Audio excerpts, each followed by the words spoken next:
que necesitamos manejar un poco porque como que cuesta ubicarse, entonces tienen que conocerla bastante para poder seguir con lo que es planeamiento.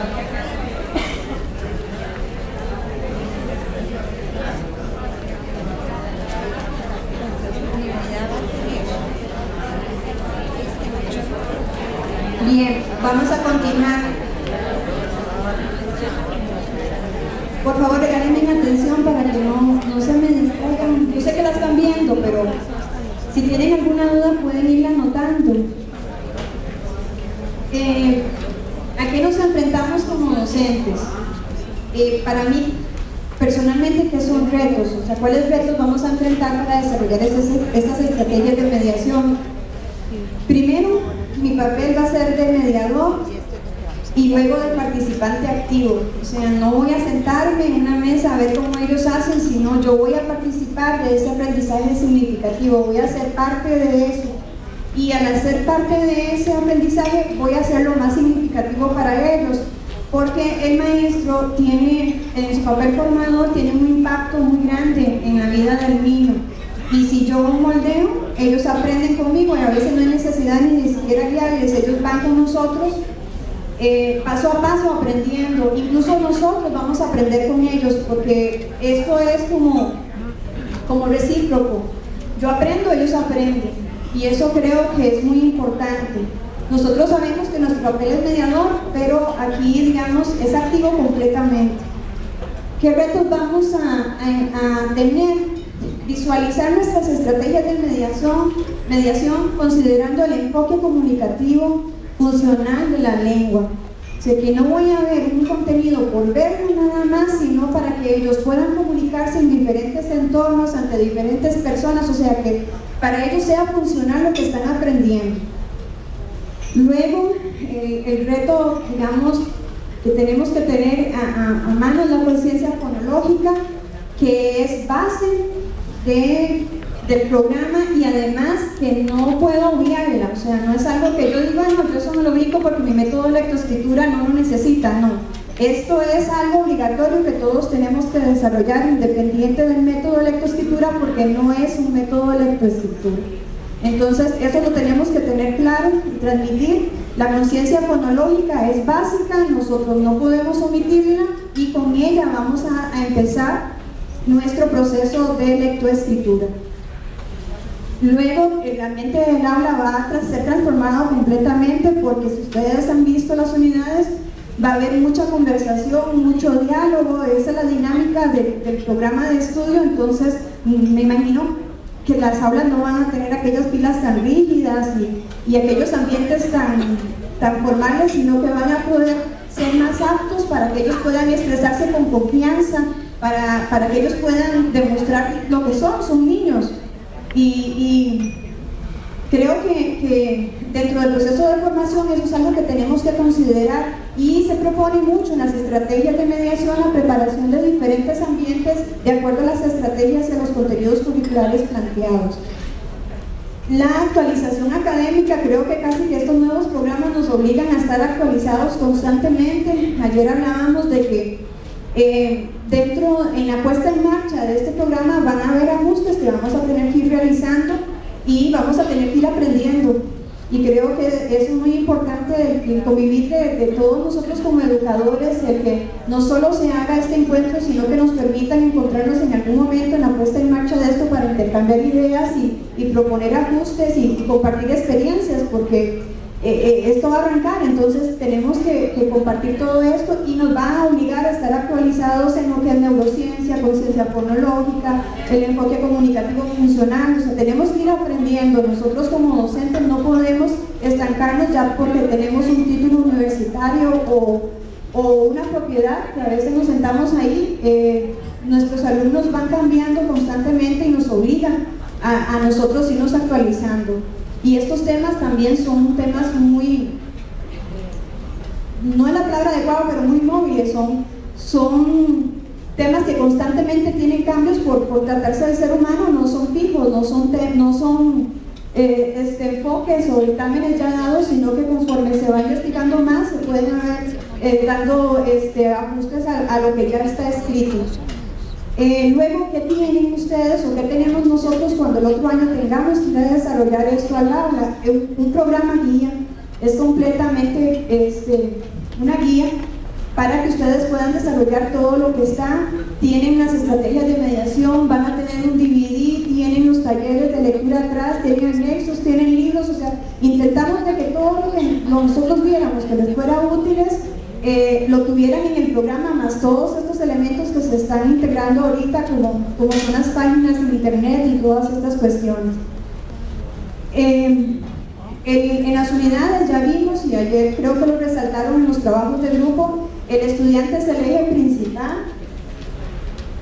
Hay contenidos de inducción en los primeros días que nos van a permitir la adaptación de los niños al nuevo año escolar, porque aunque no sea solo primer grado, pasan a un segundo grado, hay que ayudarlos a la adaptación, a integrar a los nuevos ingresos, que este proceso pues está propuesto para el primer día de clases, pero hay algunas estrategias que podemos usar para los nuevos ingresos dentro del desarrollo del curso lectivo cuando nos vienen chiquitos de otras escuelas o de otros países. Entonces todo esto, digamos, está contemplado en el programa. El contenido de lectura recreativa, que a mí me parece como muy importante que nos aparezca ahí, porque es como un recordatorio constante que es algo que tengo que desarrollar, que aunque es obligatorio, no debería de ser obligatorio, o sea, no nos deberían de imponer un contenido como esto, sino nosotros desarrollarlo con el mismo gusto que pretendemos que los alumnos lo reciban. El apresto, no van a encontrar una unidad de aprestamiento como estamos acostumbradas, sino está implícito en las unidades que tienen ahí. Ustedes van a encontrar contenidos de escritura, en una parte oral van a instrucciones orales donde podemos jugar con los espaciotemporales, o sea, nosotras no nos tienen que decir, con solo el contenido podemos ahí usar esos contenidos para empezar a desarrollar de acuerdo a las necesidades del grupo lo que necesito desarrollar. Luego, está el diálogo constante, que es el tópico del nuevo programa de estudios. El niño va a tener la oportunidad de expresar su opinión, de ser respetada su opinión, de aceptar las opiniones de los demás. Y hay algo importante que ayer estábamos hablando en el grupo. En la primera unidad de comprensión y expresión oral está la parte de escucha atenta. Se hizo un contenido solo para escucha atenta, para que ellos vayan identificando eso desde el primer día de lecciones. Y creo que el proceso que se hace en preescolar a ellos los hace independientes y los hace muy expresivos, y normalmente a veces nuestro sistema en primer grado más bien los silencia. Entonces ahí también se va a ver la articulación. Vamos a dar la oportunidad de seguir siendo expresivos y de seguir desarrollando el lenguaje oral como lo venían haciendo desde que entraron al materno, cuando tuvieron que hablar en público, hacer sus exposiciones de los dinosaurios y todas estas cuestiones que nosotros como mamás más de una vez hemos preparado para nuestros hijos. Y aquí lo vamos a seguir pidiendo, y aparte que la importancia que se le dio a la expresión de sentimientos, de ideas, a la resolución alternativa de conflictos, o sea, que ellos puedan participar de la solución de problemas y que su voz sea escuchada, que nosotros consideremos la opinión de los pequeños cuando nosotros vamos a desarrollar nuestro trabajo en el aula. De esta manera, en algún momento Roma, cuando recibió una capacitación, nos decía que la parte afectiva no se puede despegar de la parte de nuestro trabajo educativo, independientemente de los temores que nos dan ahora las demandas y las denuncias y todas estas cuestiones que ha cambiado mucho nuestro accionar en el aula, porque el niño desarrolla un lazo afectivo con el docente, y creo que en la neurociencia también está fundamentado que es muy importante para el aprendizaje efectivo. Entonces, tener todo esto considerado, digamos, antes de empezar el planeamiento. El saber de que mi papel no somos robots. Nuestro trabajo, yo lo veo, aparte de que es una gran bendición, es un trabajo de mucha responsabilidad. No es un trabajo que yo me equivoco, borro o imprimo de nuevo o corrijo y ya, sino que cuando yo cometo el error, marco. Y mi acción al retractarme del error, al reconocer el error y corregirlo, depende mucho del mensaje que yo le voy a enviar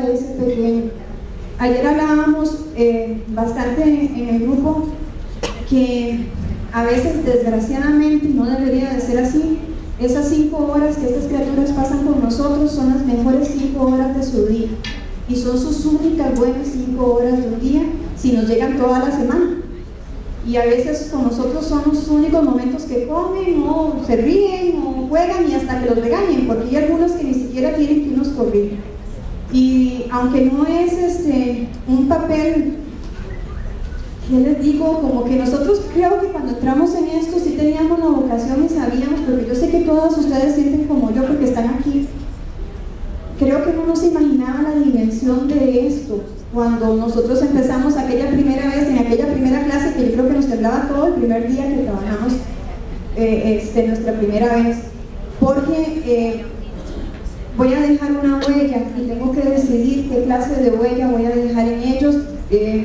Al no poder borrar, al no ser un papel que yo pueda borrar, voy a cometer errores, pero que todos aprendamos de ellos y que aprendamos de que los errores que yo cometa como educador y que ellos cometan como alumnos son para aprender, son aprendizajes, no son fracasos ni nada de esto. Y todo esto tenerlo presente, porque cuando vamos a motivar, cuando vamos a decir qué lindo lo que hiciste, lo hubieras hecho así, yo lo hubiera hecho así, como que todas las palabras que salgan de nosotros a partir de este momento sean para que ellos se levanten y puedan disfrutar de este diálogo, que no tengan miedo de decirnos algo porque nosotros nos vamos a enojar, les vamos a decir no después, o cuando llegan y nos dicen niña tal cosa y nosotros estamos ocupadas en otra. O sea, tener consideración en todo esto, porque tenemos que crear un ambiente propicio para esa expresión constante en el aula. Hay otra cosa que tenemos que tener en cuenta antes de iniciar con el proceso de planeamiento, y es cuál es el contexto al que yo me estoy enfrentando, cuál es la diversidad que tengo en el aula, cuáles son todas las características de la población con la que voy a trabajar, si son pequeños, si son adultos, si son jóvenes. O sea, todo eso lo tengo que tener en cuenta. Y nosotros tratamos de que todos estos factores se reflejaran en lo que es, que fuera un programa que se pueda contextualizar de acuerdo a las necesidades que se tengan. Entiendo que la población indígena tiene que adaptar el programa a su trabajo, lo que es la andragogía, en lo que es educación de adultos y educación abierta, tener en cuenta la interculturalidad en nuestra clase, que no tengo solo un tipo de población, un tipo de persona en mi clase, y lo que es la inclusión. Y si algo nos han hecho observaciones es que el programa es un programa inclusivo, y creo que eso ha sido una de las intenciones que se ha cuidado desde el inicio. Entonces todos estos elementos son como previos al desarrollo de una estrategia. Tengo que considerarlos antes de pensar qué voy a hacer en el aula. No me puedo tirar al aula sin conocer todo esto antes. Nosotros vamos a proponerles una guía para la elaboración de un planeamiento didáctico.